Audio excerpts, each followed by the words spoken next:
এক কাপ চা বানাই স্বামীর জন্য, আদা দেব, এলাচি দেব, সাথে দেব সামান্য চিনি।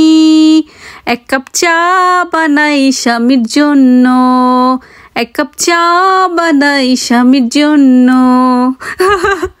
গাইস, গানটা কেমন হয়েছে দেখো, ভাইরাল গান, আমিও গাইলাম। চায়ের মধ্যে সাথে যদি মরিচ দিতে পারতাম তাহলে মনটা অনেক বেশি শান্তি শান্তি লাগতো। জামাই কথা শুনবি না, মরিচের চা খাওয়ায়া পাগল বানায় ফেলবো।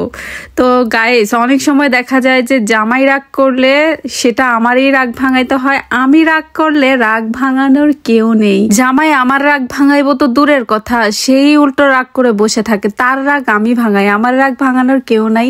তো আমি অনেক সময় চিন্তা করি, আল্লাহ আমি রাগ করব কি, এই তো রাগ করে বসে থাকে। মানে কি বলবো, মনে হয় সে রাগ করে মনে হয় মাস হয়ে যাবে, মনে হয় তার রাগ ভাঙবে না, আমি যে পর্যন্ত না রাগ ভাঙাবো। আর আমি রাগ করলে মনে হয় কি বলবো, 10 মিনিট পরেই তার সাথে সাইদা সাইদা কথা বলি, মনে হয় আমি বেহায়া। তো যাই হোক, এরকম কার কার সাথে ঘটে যে জামাইয়ের রাগ ভাঙাইতে হয়, এরকম বউ মনে হয় আমি আছি। তো কি বলবো জানি না, এরকম বউ মনে হয় খুবই কম আছে যে জামাইয়ের রাগ ভাঙায়। আমি সবসময় শুনে এসেছি এবং দেখে এসেছি যে জামাই বউর রাগ ভাঙায়, বাট সে উল্টা। তো আমি তার রাগ ভাঙাই এবং মানে আমি বেশিক্ষণ রাগ করে থাকতেই পারি না। কিছু কিছু জামাই আছে বউরে বলবে যে থাকলে থাকো ভাই, না থাকলে চইলা যাও, এমন কিছু করব তুমি যাইতে বাধ্য হবা। যখন বউটা চলে যায় তখন কি বলে যে বউটা খারাপ। আসলে মানে কি বলবো, সমাজ এখন কোথায় চলে গেছে দেখেন, যে কিছু কিছু পুরুষ আছে যে বলে যে এরকম কিছু করব তুমি যেতে বাধ্য হবা, আর সে ভালো থাকবে কারণ তাকে যেন সবাই খারাপ না বলতে পারে। তো সে যদি ছেড়ে দেয় তাহলে তো তাকে সবাই খারাপ বলবে যে ছেলেটা মেয়েটাকে ছেড়ে দিয়েছে।